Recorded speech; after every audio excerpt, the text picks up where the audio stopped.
Bismillahirrahmanirrahim. Assalamualaikum warahmatullahi wabarakatuh. Alhamdulillah, alhamdulillahilladzi ja'ala al-ilma taharatan lin-nufus wa nuran lil-basair wa hadiyan ilal jannah. Asyhadu an la ilaha illallah wahdahu la syarika lah wa asyhadu anna Muhammadan abduhu wa rasuluhu sahibul burhan. Allahumma shalli wa sallim ala rasulika karim Muhammad sallallahu alaihi wasallam wa ala alihi wa ashabihi wa man tabi'ahu bi ihsanin ila yaumiddin. Summa amma ba'du. Puji dan syukur senantiasa dan tidak pernah bosan-bosannya kita panjatkan kehadiran Sang Maha Pencipta Allah Subhanahu wa taala, yang mana dengan limpahan karunia-Nya, rahmat-Nya, hidayah-Nya, serta anugerah-Nya kepada kita semua, kita kembali masih diberi kesempatan, kesehatan, dan usia panjang oleh Allah untuk sama-sama Untuk mendapatkan video-video ceramah terbaru, jangan lupa like, subscribe, dan share. menjalankan segala perintahnya dan menjauhi semua larangannya. Salawat diringi salam juga tidak pernah lupa pula kita haturkan kepada junjungan alam Nabi besar Muhammad sallallahu alaihi wasallam, di mana beliau telah bersabda dalam sebuah hadis, "Man salaka tariqan yaltamisu fihi ilman, sahalallahu lahu bihi tariqan ilal jannah." Barang siapa yang meniti sebuah jalan untuk menuntut ilmu agama Allah, maka niscaya Allah Subhanahu wa taala mudahkan baginya jalan menuju ke surganya Allah. Bapak Ibu kaum muslimin dan muslimat, jamaah pengajian yang dimuliakan oleh Allah, mari pada kesempatan malam yang penuh dengan keberkahan ini, sambil kembali kita niat iktikaf di rumah Allah, dan juga sambil kita menunggu datangnya pelaksanaan sholat isya berjamaah, mari sama-sama kita kembali melanjutkan pengajian fikih kita dengan kitab Al-Fiqhu Islami wa Adillatuhu karya Syekh Wahbah Az-Zuhaili rahimahullahu ta'ala anhu. Dan insya Allah pada kesempatan malam ini kita kembali akan melanjutkan bacaan berkaitan dengan ahkamul ji'alah, hukum-hukum yang berkaitan dengan ji'alah ataupun janji untuk memberikan hadiah terhadap sebuah perbuatan yang dilakukan oleh orang lain terhadap apa yang kita inginkan. Di dalam Islam disebut hal tersebut dengan ji'alah. Bapak Ibu kaum muslimin dan muslimat, jamaah pengajian yang dimuliakan oleh Allah, pada pertemuan malam Kamis yang lalu kita sudah membahas atau sudah masuk ke dalam sub pembahasan al-farqu bainal ji'alati wal ijarati alal a'mal. Karena sebahagian ulama seperti ulama yang bermazhab Hanafi menyamakan ji'alah itu dengan ijaratu alal amal. Ijaratul alal amal itu maknanya menyewa atau mengupah orang lain untuk mengerjakan suatu perbuatan. Jadi mengupah orang masuk ke dalam ahkam ijarah, hukum sewa menyewa. Di dalam Islam, sewa menyewa itu ada dua bahagiannya. Yang pertama, al-ijaratu alal ain, ijarah atau sewa menyewa terhadap barang. Kita ambil manfaat dari barang tersebut. Rental mobil misalnya, sewa rumah, sewa toko, itu disebut dalam syariat dengan ijaratul ain. Satu lagi namanya al-ijaratul alal a'mal, sewa tenaga atau mengupah tenaga. Kita minta orang lain untuk bekerja menyelesaikan tugas yang kita beri, itu disebut al-ijaratu alal a'mal. Ulama yang bermazhab Hanafi menyamakan al-ji'alah sayembaran untuk kemudian kita berikan hadiah kepada orang yang melakukan pekerjaan yang kita minta dengan al-ijaratu alal amal, mengupah orang untuk melakukan suatu perbuatan. Menurut para ulama yang bermazhab Hanafi ini dua sama, tidak ada bedanya. Tetapi Bapak Ibu, menurut jumhur ulama termasuk ulama yang bermazhab Syafi'i, ji'alah dengan al-ijaratu alal amal atau mengupah orang lain untuk melakukan suatu perbuatan dua hal yang berbeda, dan ini bisa dilihat dari 4 poin. Jadi perbedaannya nampak dari 4 poin. Dari keempat poin ini sudah kita sampaikan 2. Insya Allah pada malam ini kita akan lanjut kembali 2 yang lain. Namun sebelum kita masuk ke poin yang ketiga dan keempat, Bapak Ibu, ada baiknya kita ulas kembali sedikit poin yang pertama dan yang kedua yang membedakan ji'alah dengan mengupah orang lain untuk melakukan suatu perbuatan. Menurut jumhur ulama, taftarikul ji'alatu anil ijarah. Jadi bedanya ji'alah itu dari mengupah orang untuk melakukan suatu perbuatan min nawahil arba'atin. Bedanya itu dapat ditinjau dari 4 sudut, dari 4 poin utama. Awalan, yang pertama, la yatimu istifa'ul manfaati lil jahili illa bitamamil amal. Di dalam ji'alah Bapak Ibu, manfaat yang dijanjikan atau upah yang diberikan atau hadiah yang ingin dibagikan itu hanya kita beri atau kita baru wajib memberi hadiah tersebut setelah orang tersebut tamamul amal, melakukan pekerjaan yang kita minta dengan sempurna. Jadi yang dilihat di sini output bukan outcome-nya. Jadi misalnya kita minta orang untuk menemukan dompet kita yang tercecer. Barang siapa yang menemukan dompet kita yang tercecer, maka akan diberikan upah sepantasnya.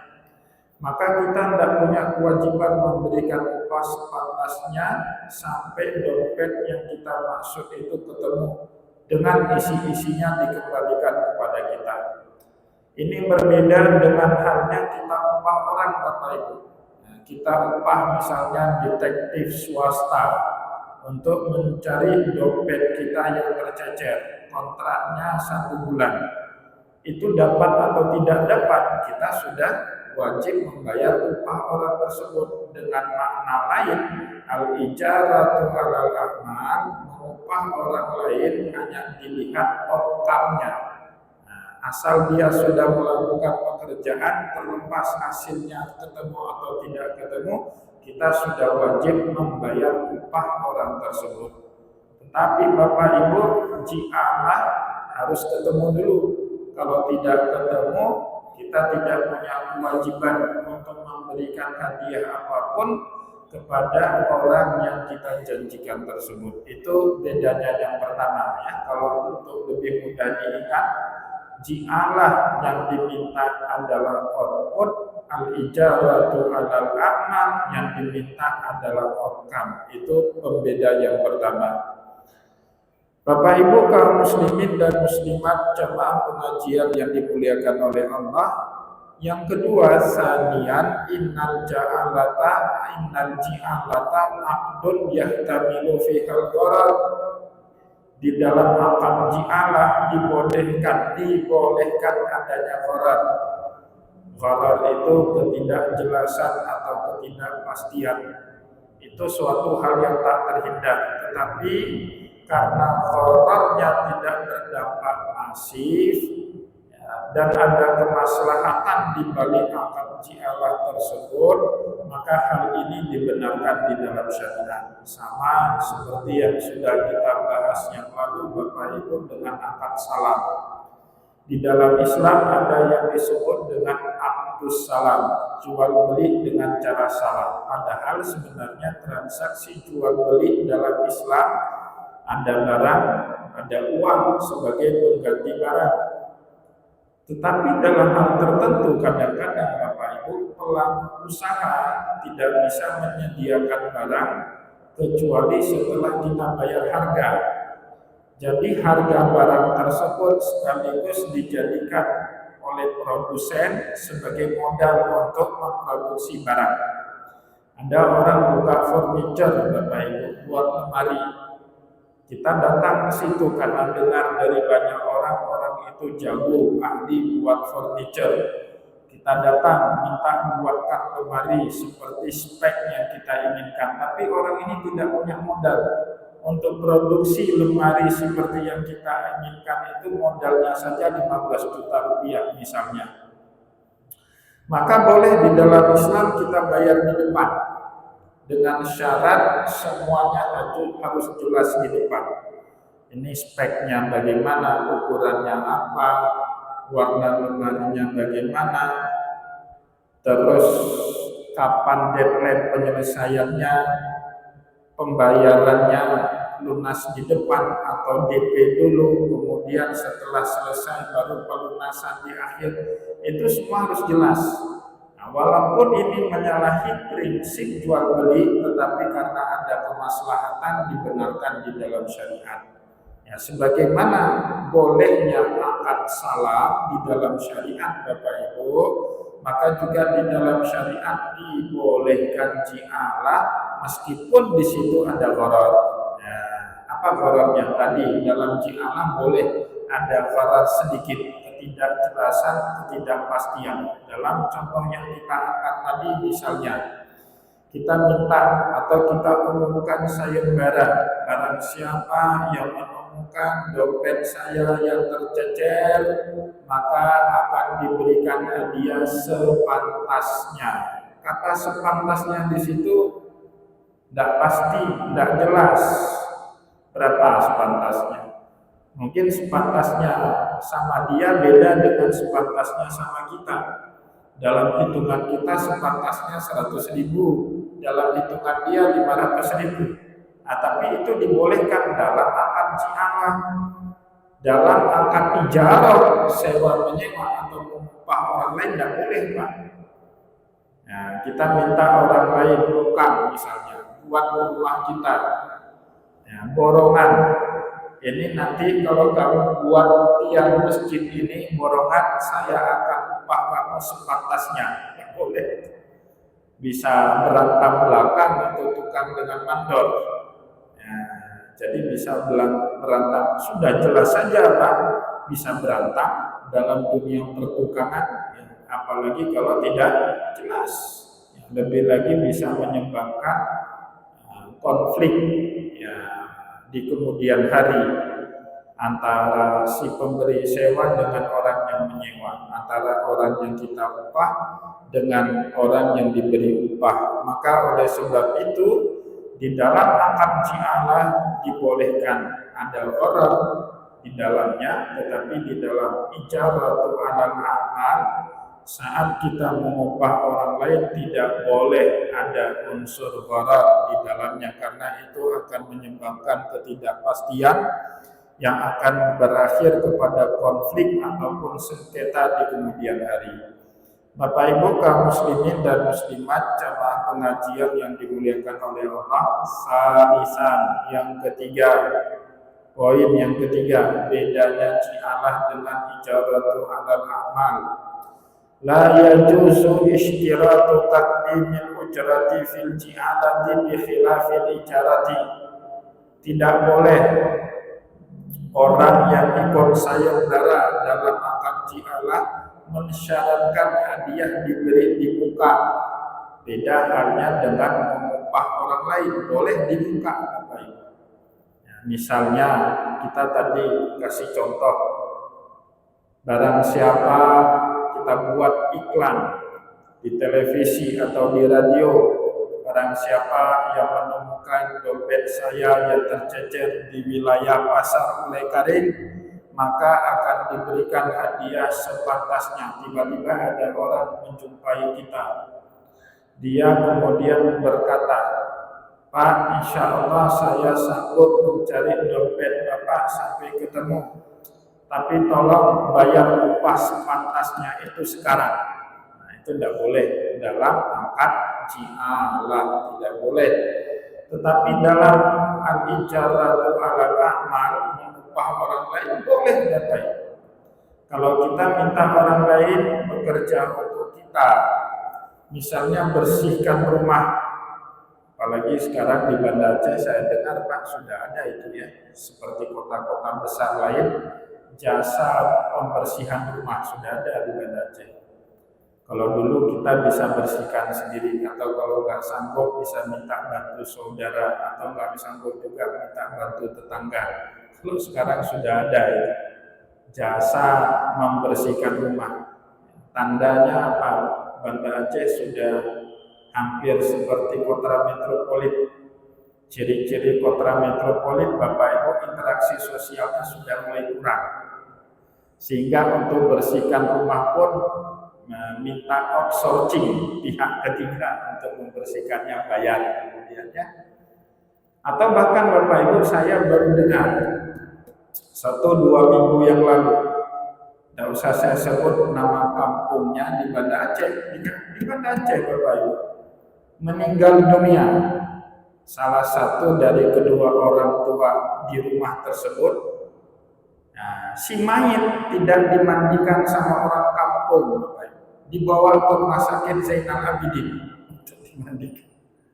Saya datang karena kebetulan beliau ini jamaah pengajian kita. Saya datang. Nah, ya biasalah kita takziah melayat. Saya tanya, ini dikebumikan di mana? Oh, di kuburan kampung. Dimandikan, dikafankan di mana? Di rumah sakit Zainal Abidin lah. Kaget saya Pak. Padahal tugas fardu kifayah itu tugasnya apa? Orang kampung. Saya tanya, kok harus bawa jauh-jauh? Kebetulan kampung itu lumayan sedikit jauh lah. Jaraknya lebih 10 km kalau ke rumah sakit Zainal Abidin. Terus dibawa ke rumah sakit naik mobil, naik ambulan, enggak, naik mobil pribadi dulu. Jasad dibawa ke Zainal Abidin, dimandikan, dikafankan, kemudian dibawa kembali ke rumah tersebut. Terus orang kampung di sini nggak tahu. Terus kenapa juga nggak minta orang kampung? Sungkan Pak Ustaz. Nah itu nggak boleh Pak, itu tugasnya orang kampung itu. Fardu kifayah itu tugasnya orang kampung. Nggak boleh minta upah di situ, itu ada iuran. Setiap kampung wajib ada iuran fardu kifayah. Ya, kayak kami di Kampung Ili itu di dusun ada iuran fardu kifayah, terambil dari situ. Nah, jadi ternyata di Banda Aceh sudah ada orang seperti itu. Biasanya orang seperti itu Pak nggak bersosialita dengan masyarakat. Nah, ini tidak boleh. Maka saya pernah negur satu orang jamaah kita. Beliau itu sholat 5 waktunya di Masjid Oman. Sholat 5 waktunya selalu istiqomah. Tapi tidak di tempat beliau tinggal, di Masjid Oman. Di kampung dia, satu waktu pun tidak nampak batang hidungnya. Nah, di kampung beliau itu kan ada menasak. Tidak pernah sholat di situ, orangnya luar biasa. Bismillah, masya Allah, istiqamahnya berjamaah.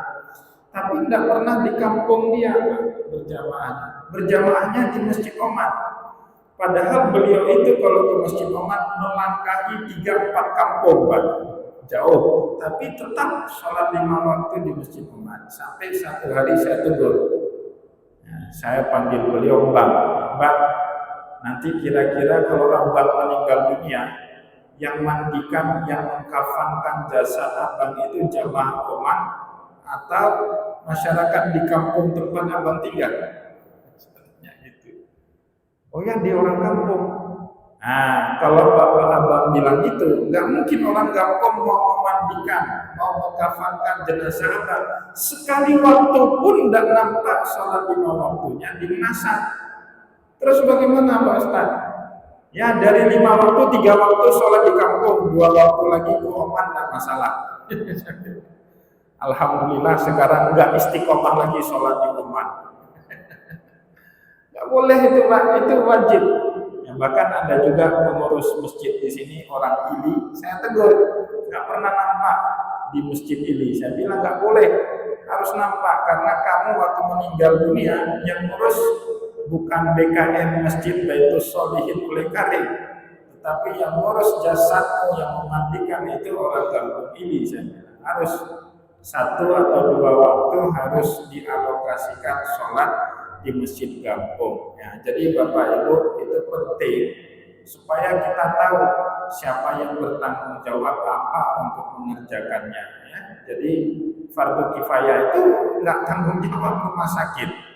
Ya, tapi sekarang sudah seperti itu. Ya, nauzubillah, kalau nanti mungkin 1, 2 atau 3 tahun lagi ada CV atau PT memandikan dan mengkafankan jenazah. Saya CEO perusahaannya. Jasa memandikan jenazah itu kapal, ya. Moga-moga nggak terjadi lah seperti itu. Ya, itu nggak ada akad ijarah, itu fardu kifayah masalahnya Bapak Ibu, ya. Jadi misalnya gini, ya, yang wajib-wajib boleh nggak kita sewa orang yang wajib-wajib? Nggak boleh. Fardu kifayah itu ya fardu kifayah, kalau nggak ada yang melakukan satu kampung itu dosa. Ya, Bapak Ibu kaum muslimin dan muslimat, jamaah pengajian yang dimuliakan oleh Allah. Nah, sehingga tadi pembeda yang ketiga antara akad ji'alah dengan akad al-ujrah alal amal terletak boleh atau tidaknya bayar di awal. Kalau akad ji'alah tidak boleh kecuali setelah pekerjaannya selesai, sedangkan mengupah orang lain boleh kita beri di awal. Kita percaya sekali ini orang kepercayaan kita. Kalau kita minta bersihkan rumah, nggak bersih rumah kita, ya kita kasih, udah nih ambil, walaupun bersihin rumah kita 2 hari lagi. Nah, tapi karena kita sudah percaya boleh diberikan di awal.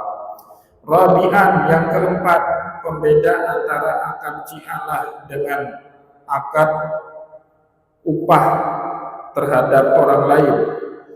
Al-ji'alatu aqdun jaizun ghairu lazimin fayajizu fasquhu bi khilafil ijarati fa innaha aqdun lazimin la yanfasih. Jadi ji'alah itu akadnya jaiz sifatnya, ya. Jaiz itu ya boleh-boleh aja. Kan itu sepihak Bapak Ibu. Ikatan di dalam ji'alah itu tidak dari 2 belah pihak, tapi sepihak. Kita buat sayembara, siapa yang menemukan dompet kita kasih hadiah sepantasnya, kan dari kita itu. Seandainya pihak yang menemukan dompet, setelah dia temukan, dia antar ke rumah kita karena di situ ada KTP. Ternyata KTP sesuai dengan alamat tempat kita tinggal.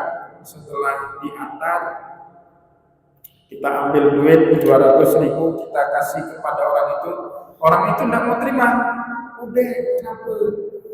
Tidak mau. Nitan. Nah, itu enggak, ini bercanda. Enggak, jangan. Saya ikhlas, kata dia. Boleh nggak soal itu? Boleh. Kenapa? Karena akdun jaizun, akad jaiz, bukan akdun lazimun. Kalau sewa menyewa nggak boleh seperti itu. Sewa menyewa Bapak Ibu kedua belah pihak terikat dengan kewajibannya masing-masing. Ya, kita punya rumah sewakan 1 tahun kepada orang lain. 1 tahun harga sewanya 20 juta rupiah. Salaman, kita ambil duit, maka kita yang punya rumah berkewajiban menyerahkan kunci rumah itu kepada si penyewa. Kita tidak boleh manfaatkan apapun dari rumah tersebut selama 1 tahun. Dan juga si penyewa berkewajiban untuk menyerahkan harga sewa yang disepakati dengan si pemilik rumah. Nah, jadi keterikatannya dari dua belah pihak, nah, bukan dari satu pihak. Tetapi di dalam akad Allah Bapak Ibu yang dimuliakan oleh Allah itu kan akad sepihak. Maka oleh sebab itu ketika orang yang menemukan misalnya tadi dompet kita saat kita beri hadiah dia tidak mau terima, boleh-boleh saja, tidak punya keterikatan, ya. Atau dia mau ambil kemudian diberikan kembali kepada orang lain, boleh-boleh saja. Nah, jadi itu tidak mengikat. Nah, disebut dengan aqdun jaizun. Beda halnya dengan ijarah. Ijarah itu aqdun lazimun, akad yang mengikat kedua belah pihak yang terlibat dalam perakatan tersebut. Itu Bapak Ibu kaum muslimin dan muslimat jamaah pengajian yang dimuliakan oleh Allah, 4 hal yang membedakan akad ji'alah dengan akad al-ijaratu alal amal, atau akad mengupah orang lain untuk bekerja kepada kita. Bapak Ibu kami, semoga apa yang kita sampaikan pada kesempatan ini bermanfaat kepada kita semua. Saya mohon maaf jika ada yang tidak berkenan. Wallahu muwaffiq ila aqwamit thariq wa nasrun minallah fatul karim. Wassalamualaikum warahmatullahi wabarakatuh.